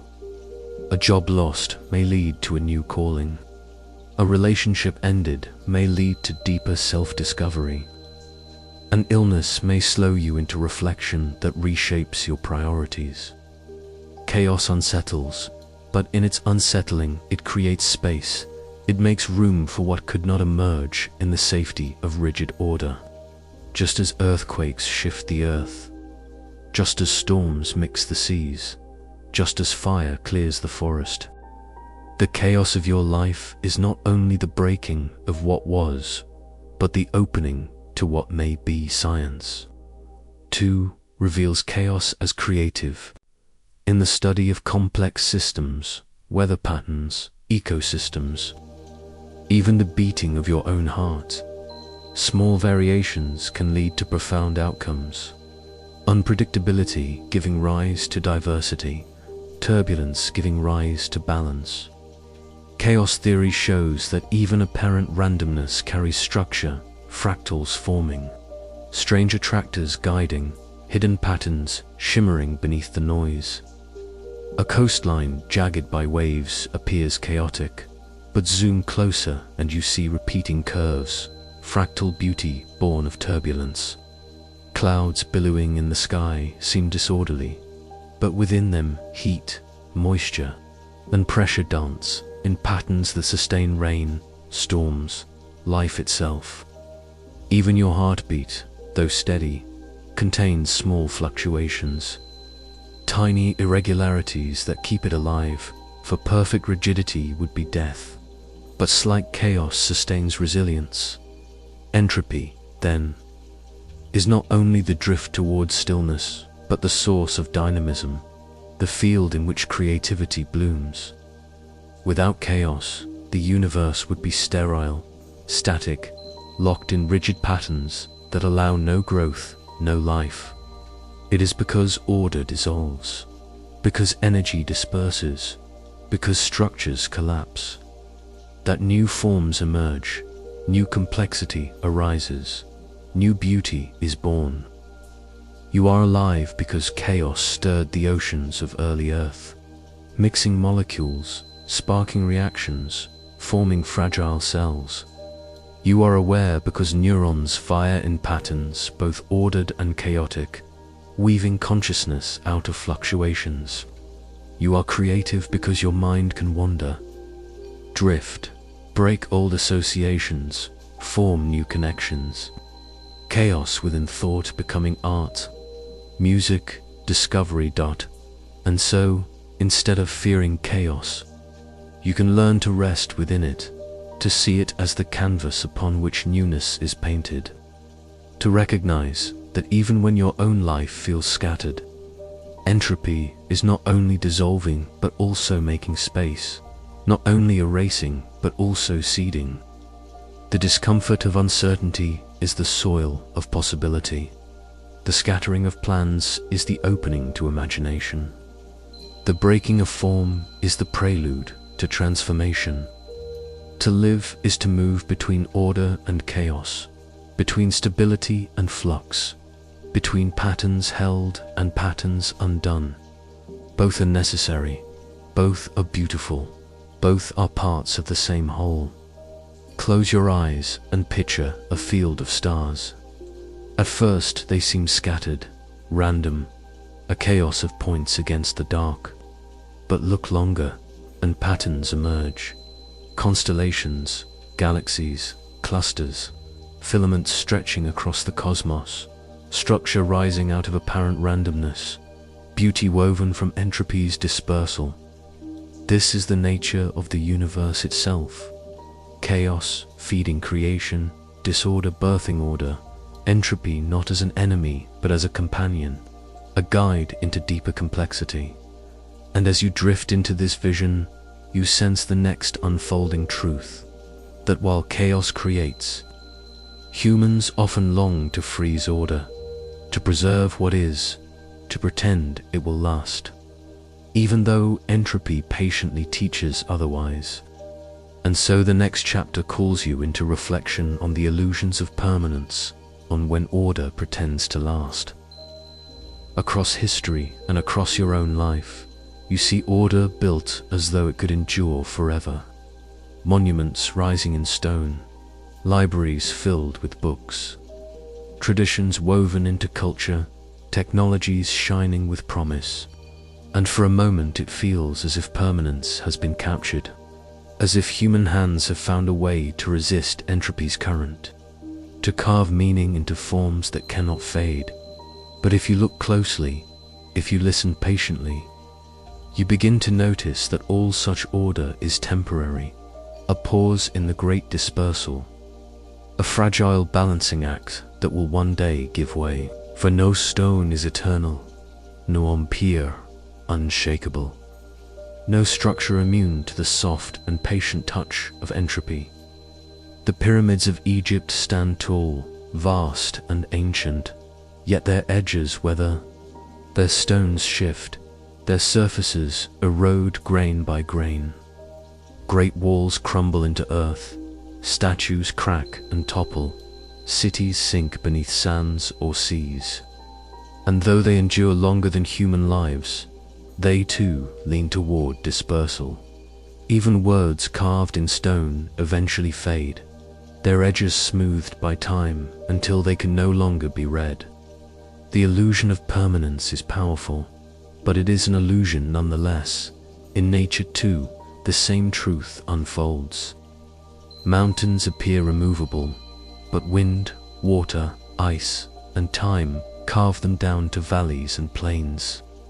Forests regrow but also burn, change, and fade. Glaciers advance and retreat, leaving behind scars of stone and soil. Even the earth itself, steady beneath your feet, drifts in slow shifts of tectonic plates, reshaping continents, opening seas, closing mountains, proving that order is only a momentary mask worn over the deeper current of change. Life too pretends at permanence. A tree grows for centuries, roots deep, branches spreading, and yet it falls, decomposes, becomes soil for new life. Animals build nests, burrows, hives, each a fragile order against the wider dispersal, each undone in time. Your own body, too, feels steady when young, resilient, strong. And yet, beneath the surface, cells are already changing, damage already accumulating, entropy already at work, quietly, patiently, reminding you that even the illusion of youth is temporary.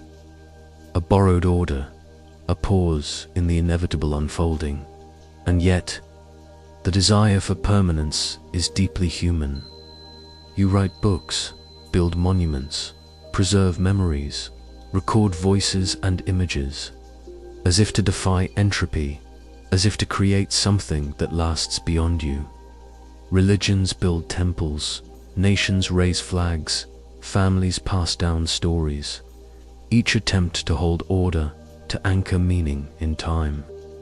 Technology, too, seeks this. Hard drives, archives, digital clouds, all promising storage that will endure, memories that will never fade. But here, too, entropy is patient, wearing down even the most advanced forms. For data degrades, machines corrode, systems fail, and what seemed immortal proves fragile after all. The great lesson of entropy is that nothing resists forever, nothing holds without end, nothing is immune to dispersal. And yet, this is not despair, it is truth, and within it lies a deeper beauty. For the fact that things fade makes them precious. The fact that they cannot last makes them meaningful. The fact that permanence is an illusion makes impermanence sacred. Think of music. Notes arise, linger, fade, and vanish, and it is their vanishing that makes the song possible. Their impermanence that creates rhythm and melody. Think of sunsets. They glow for moments, fade into twilight, vanish into night, and it is the fleetingness that makes them beautiful. Think of love. It may last a lifetime, it may shift or dissolve, but even its fragility gives it depth, for to love is to know the risk of loss, and to cherish all the more because of it. The illusion of permanence is comforting, but the truth of impermanence is freeing, reminding you to live now, to feel now, to appreciate order while it lasts, knowing it will one day join the wider current dot, and still, order pretends to last in ways both tender and tragic. Families preserve heirlooms, photographs, traditions, each generation hoping to carry them forward, and though many are lost, some endure longer, reminders of lives lived before. Civilizations leave ruins, fragments that whisper of their greatness, broken but still resonant. Even you, in your daily life, create routines, habits, structures, pretending they will hold, even though change comes, even though time moves forward, even though entropy cannot be denied. The pretending itself is not futile. It is part of being human, part of how meaning is made, part of how life is carried with dignity. For though order does not last, its illusion allows you to build, to dream, to create beauty even knowing it will fade. And as you reflect, you begin to see that pretending order will last is not about resisting entropy, but about participating in its rhythm. A sandcastle is built knowing the tide will wash it away, and yet it is built, and the joy of its building is real. A flower blooms knowing it will wither, and yet it blooms, and its fragrance fills the air. A song is sung knowing it will end, and yet it is sung, and its melody lingers in memory. The illusion of permanence is not falsehood, but invitation, an invitation to cherish, to participate, to create within impermanence, to find meaning not in forever but in now. And when you look outward, into the vastness of the cosmos, you see that even stars, galaxies, and universes themselves carry the same illusion. A galaxy seems eternal, spiraling majestically, but it too will disperse. Stars seem fixed, but they too will fade. Even the universe, immense and ancient, carries within it the slow drift toward balance. The heat death in which energy is spread so thin no new order can arise. The great stillness at the end of motion. Entropy writes this future as surely as it writes the aging of bodies, the fading of monuments, the erosion of mountains. And so, the illusion of permanence is cosmic as well as human. Galaxies glowing, civilizations building, individuals dreaming, each pretending, each cherishing, each eventually dissolving. But in this dissolving lies a strange kind of eternity, not of form but of essence. The stone that crumbles becomes soil, the body that fades becomes earth, the star that dies becomes dust for new stars. Nothing lasts as it was, but everything continues as part of something else. Permanence is not the holding of order, but the continuity of transformation, the endless participation in the flow of energy. And so you rest, calmed by the realization that though order pretends to last, though its forms dissolve, nothing is truly lost. All is carried forward, reshaped, remembered in new ways. As your eyes grow heavy and your breath slows, you hear the next whisper of the story. If permanence is illusion, if order always dissolves, what happens at the very end? When all order is undone, when every star fades, every galaxy disperses, every spark of energy spreads thin, when the universe itself surrenders, what then? The next chapter waits with this question, carrying you toward the vision of the heat death of the cosmos. Imagine the universe stretched across unimaginable distances, galaxies scattered like glowing islands upon a sea of darkness, stars burning in their billions, planets circling in silence, and nebulae swirling in colors too vast to hold in your mind. And now imagine this same universe, not today, not tomorrow, but in a future so distant it defies comprehension. A future measured not in centuries or millennia, but in trillions upon trillions of years. A span where every star has burned its fuel, every galaxy has slowed its dance, every source of concentrated energy has dispersed into the thin, even quiet of infinity. And in that vision you glimpse what physicists call the heat death of the cosmos.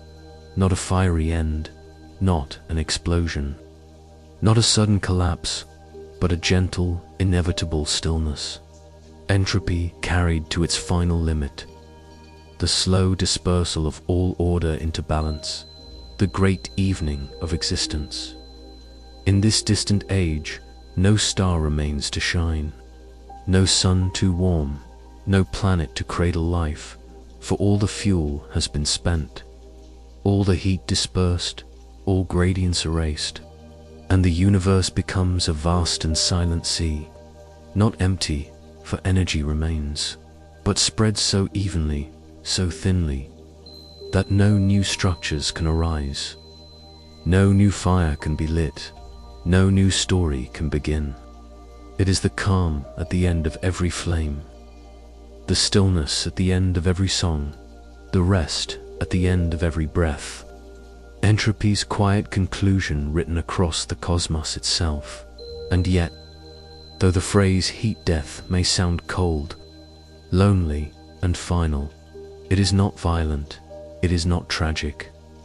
It is the most natural unfolding, the same law that cools tea, that dims candles, that ages bodies, stretched now to the very fabric of the universe. Stars already whisper of this future as they shine. For every photon they release, every bit of warmth they share, brings them closer to their own fading. And galaxies, too, already carry this destiny, their light streaming outward into ever-expanding space, stretching thinner and thinner as time grows. Black holes, those last hungry remnants of collapse, will endure longer than stars, swallowing what remains, but even they, through a process as delicate as it is inevitable, will radiate away their mass, particle by particle, until they, too, vanish into the quiet sea.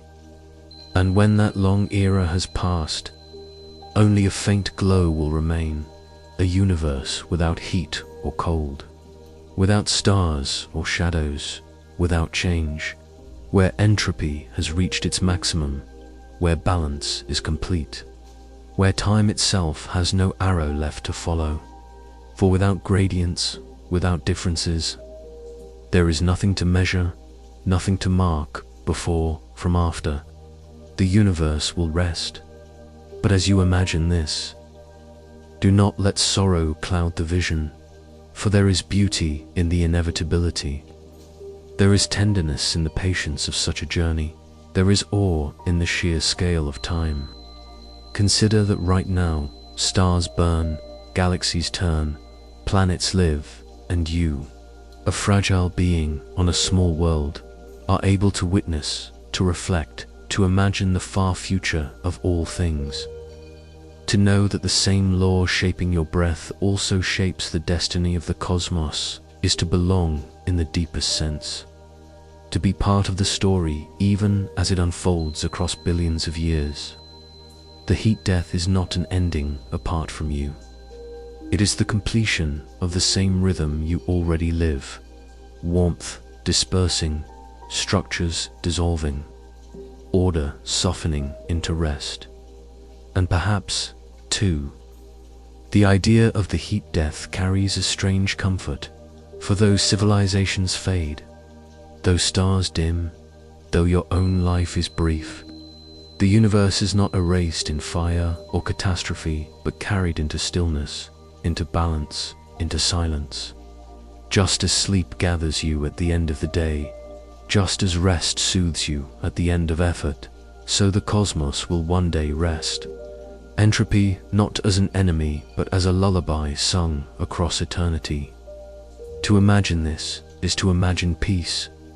No struggle, no burning, no collapse, only the wide, quiet dark, holding all that ever was in an endless equilibrium. And yet, in this vision, questions rise softly. If the universe reaches stillness, what of consciousness? What of awareness? What of meaning? Does entropy's final balance also quiet the spark of mind, the fragile miracle of thought, the fleeting flame of self? Or is consciousness itself another expression of entropy, a brief ordering of energy that, like stars and galaxies, will fade into silence? These questions linger at the edge of thought, pulling you onward, into the mystery of what it means to be aware within a universe guided by entropy, into the meditation of whether mind is an accident, a miracle, or a reflection of the cosmos itself. And so, with these questions resting gently in your mind, you drift into the next chapter, entropy and the mystery of consciousness. Within the quiet currents of entropy, where stars burn their fuel, where galaxies expand, where all things drift from order into dispersal, there arises something that seems almost impossible, something fragile and fleeting, yet astonishing, the mystery of consciousness, the sense of awareness that allows you not only to live, but to know that you are living, to feel time's arrow not just as a law of physics, but as memory and anticipation, to carry a sense of self that endures, even as your body disperses energy with every breath. How does entropy, which guides the cooling of tea, the fading of stars, the crumbling of mountains, also give rise to the spark of mind, the awareness that can reflect on its own impermanence? Perhaps consciousness is not separate from entropy, but born of it, a brief ordering of matter that captures energy as it flows, neurons firing in delicate patterns, each thought a ripple in the dispersal of chemical bonds, each memory a fragile crystallization of electrical signals, held for a while before softening into forgetting.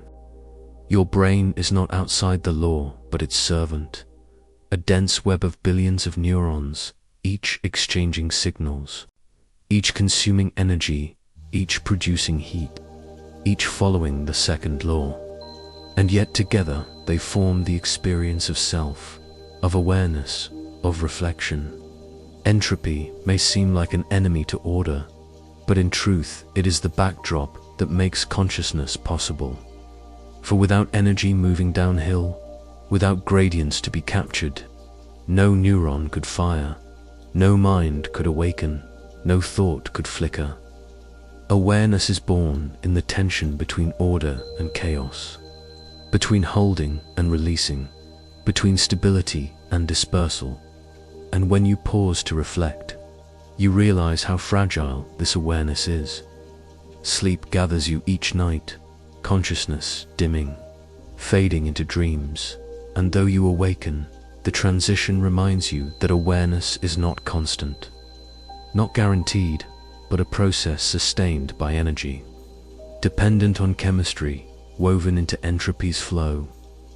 Memory, too, shows its fragility. Details blur, faces fade, moments slip away, entropy undoing the patterns your brain once held. And though you may mourn forgetting, it is as natural as the cooling of tea, the dimming of stars. Yet even in its impermanence, consciousness feels profound, for it allows the universe to look at itself, to ask questions, to wonder, to create meaning in the face of inevitable dispersal. You are not only subject to entropy, but aware of it, capable of naming it, of imagining its future, of weaving it into stories and songs. And that awareness is perhaps the most astonishing outcome of all. Some philosophers wonder whether consciousness is simply an emergent property of complexity, a fragile flame that appears when matter is arranged in just the right way, fed by the flow of entropy, flickering for a time before extinguishing. Others wonder if awareness is deeper, if mind is not only a byproduct, but a fundamental feature, a way the universe knows itself through fragile patterns of matter. Science cannot yet answer fully, but entropy provides the stage on which the mystery unfolds. Every thought you have is an expenditure of energy. Every word spoken is dispersal transformed into sound.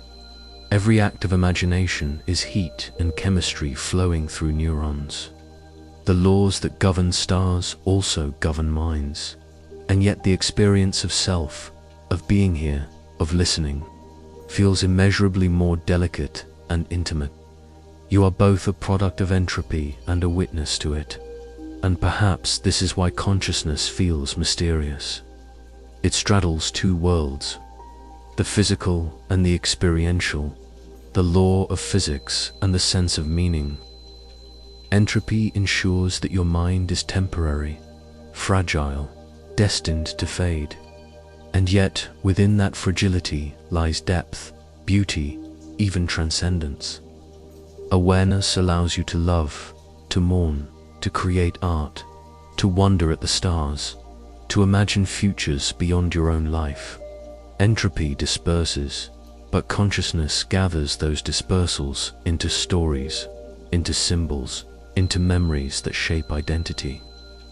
Even as entropy unravels memory, you reshape meaning, you find patterns, you create continuity where none is guaranteed. In this way, mind is both subject to entropy and a dancer within it, weaving order from chaos, creating beauty from impermanence. Close your eyes now and think of your own thoughts as sparks in a vast night. Each spark arises, glows, fades, disperses. None lasts forever, but together they create constellations, patterns of meaning, brief but luminous. Your mind is a night sky lit with fleeting stars, and entropy is the darkness into which they eventually fade. Yet without the darkness, the stars would not be seen. Without the dispersal, the sparks would not exist. Consciousness is not separate from entropy, but intertwined with it, born of it, returning to it. And so, instead of fearing this fragility, you can rest in it, cherishing the miracle of being aware at all, grateful that in a universe governed by dispersal, awareness can bloom, even briefly, even once, and as your breath slows, as your body softens into rest, you feel the next truth rising gently. If consciousness itself is fragile, if life and mind are temporary sparks against the vast dark, then perhaps the true wisdom is not in resisting impermanence, but in embracing it, in finding beauty in endings, in seeing meaning in what fades, in discovering peace in the fragile glow of impermanence itself. When you first hear that nothing lasts, that every form dissolves, every flame burns out, every star fades, every life comes to an end, the thought may seem sorrowful, like a loss written into the fabric of existence. But if you linger with it, if you soften your heart to the rhythm beneath the fear, you begin to see that impermanence is not emptiness, but beauty, not despair, but meaning, for it is precisely because things fade that they shine, precisely because they cannot be held forever that they are cherished, precisely because they are fragile that they matter. A sunset would not be beautiful if it lingered endlessly in the sky, its radiance unchanging, its colors frozen. It is the fading, the slow descent into twilight, the moment slipping through your hands that makes you pause, that fills you with awe. A flower opening in the morning is beautiful, not in spite of its withering, but because of it. Its fragrance sweeter for its brevity, its colors brighter because you know they will fade. Music, too, teaches this truth. Each note arises, vibrates, disperses into silence, and it is their impermanence that creates melody, their endings that make the song alive. If notes lingered forever, there would be no rhythm, no harmony, no movement. The beauty of music is born of its passing. Your life, fragile and fleeting, is no different.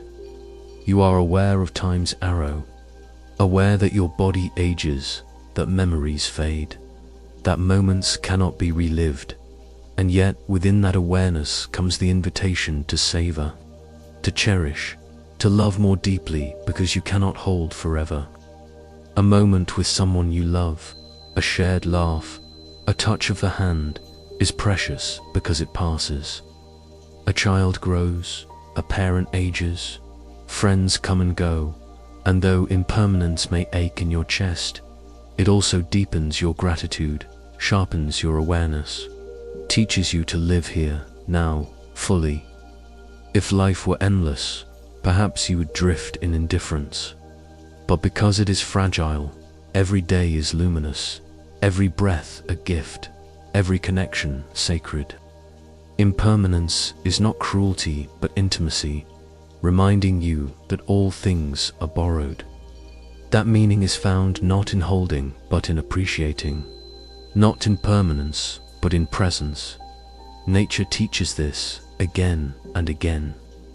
Leaves turn gold, fall and scatter, nourishing the soil for spring.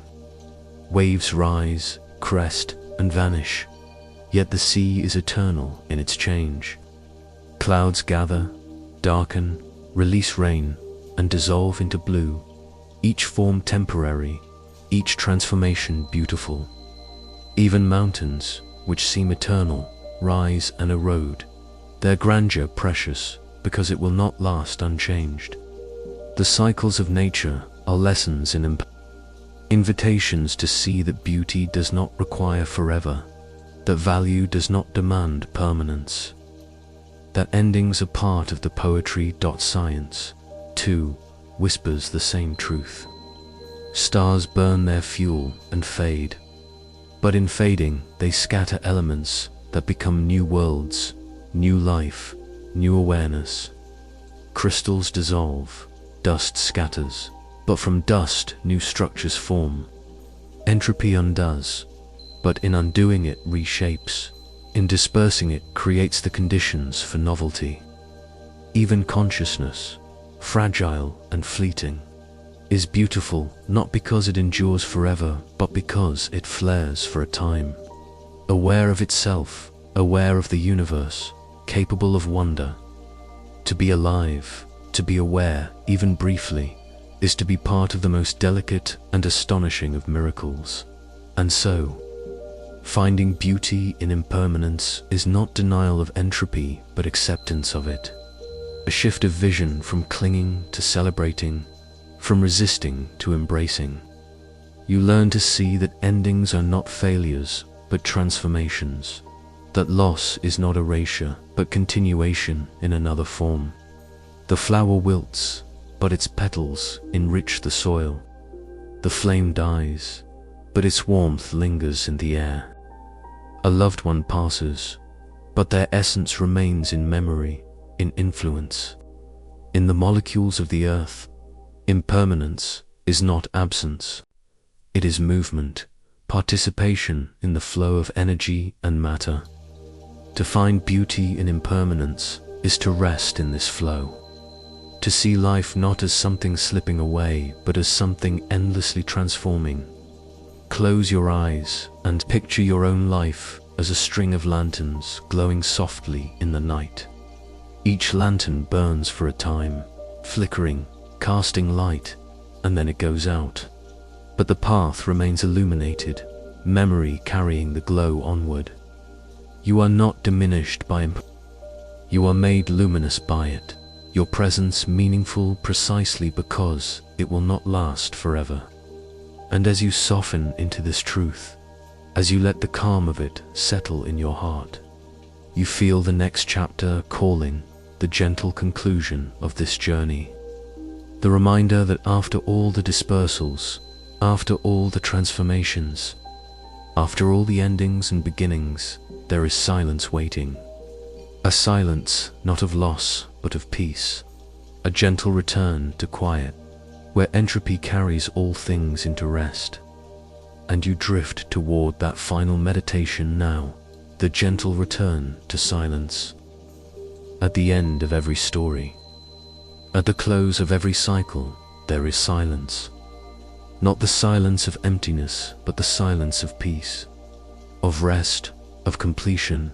And as you drift here, carried by the long meditation of entropy, you begin to feel how everything from the cooling of tea to the fading of stars, from the aging of bodies to the dissolution of galaxies, leans toward this quiet return, this gentle surrender into balance. You have traveled through whispers of disorder, through hidden currents and drifting heat, through the arrow of time and the burning of stars, through crystals dissolving into dust and life rising fragile against the tide, through memory woven into the universe, through your own body, through civilizations built on borrowed energy, through chaos reshaping itself into creativity, through the illusions of permanence and the vision of the cosmos cooling into stillness, through the fragile miracle of consciousness and the beauty of impermanence. And now, at the very end, all these threads gather here, in the hush where entropy leads not into fear but into rest. Imagine lying down at the close of a long day. Your muscles soften, your thoughts grow slow, your breath evens out, and you slip gently into sleep. Not destroyed, not erased, but returned to quiet, carried into silence that restores. The universe itself mirrors this act, for just as you surrender each night, so too will galaxies surrender to expansion, stars to fading, black holes to vanishing, energy to dispersal, until nothing is left but balance, the even quiet of all things shared. And yet, this silence is not a void. It is fullness spread so wide it feels like stillness. The molecules of your breath, once part of forests and oceans, once part of stars, drift outward, never lost, always continuing. The warmth of your body disperses into air, into soil, into sky, carried onward, never gone, only transformed. The stories you lived, the love you gave, the traces you left ripple outward, subtle but real, joining the memory of the universe itself. In this way, silence is not the absence of sound, but the presence of everything, merged, equalized, at rest. Just as music resolves into its final chord, just as rivers flow into the sea, just as flames fall into embers, so all existence finds resolution here, not as an ending, but as a return to the great whole. And as you feel this, you sense that even your awareness, fragile and fleeting, is part of the same rhythm. It rises, it flickers, it fades, and in fading, it joins the larger, quiet. To resist is to struggle, but to accept is to find peace. To rest in the knowledge that you belong to the current. That silence is not exile, but home. Close your eyes and imagine the night sky, stars scattered across the dark, and then imagine them slowly dimming, one by one, not in violence, but in patience, until the darkness grows complete. And then imagine that darkness itself, not as emptiness, but as embrace, holding everything, cradling everything, carrying everything into rest. That is the silence entropy leads you toward. Vast, inevitable, but tender, a cosmic sleep that welcomes all things. And just as you soften now, just as your thoughts dissolve into dream, you understand that this silence is not to be feared, but to be trusted.